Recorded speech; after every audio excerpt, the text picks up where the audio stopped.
বন্ধু সঙ্গে যদি তব রঙ্গ পরিহাস, থাকে অভিলাষ, তবে মোর কথা রাখো, যেও নাকো মথুরায় কেশী তীর্থে ঘাটের সকাশ।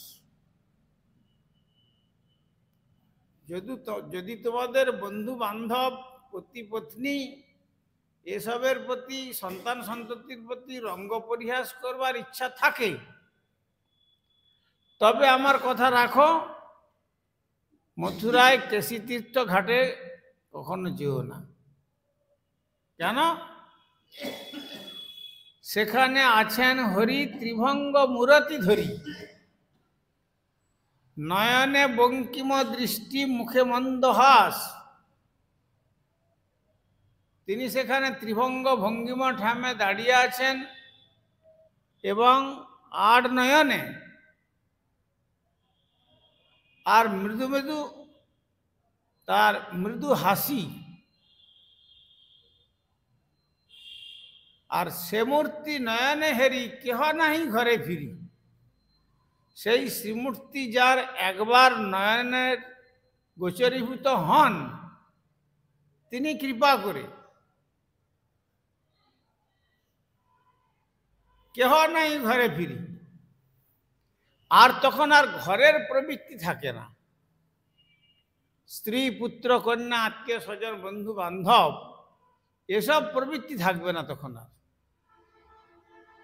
সংসারী গৃহীর যে গো হয় সর্বনাশ। অর্থাৎ যে সংসারের প্রবৃত্তি আর গৃহ বাঁধার প্রবৃত্তি, এ সমস্ত একবারে সমূলে উৎপাদিত হয়ে চিত্ত থেকে বিনষ্ট হয়ে। তাই বলছেন, ঘটিবে বিপদ ভারী, যেও নাথ কহে সংসারী, মথুরায় কেশী তীর্থ ঘাটের সকাশ। যদি তোমার সংসারের আসক্তি থাকে, তাহলে সেখানে যেও না, তোমার সংসারে মহাবিপদ হয়ে যাবে।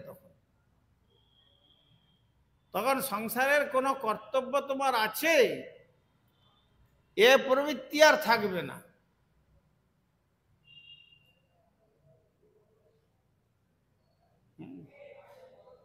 তখন একমাত্র সে বলবে, তুমি তো আমার, আমি তো তোমার, কি কাজ অপরাধ।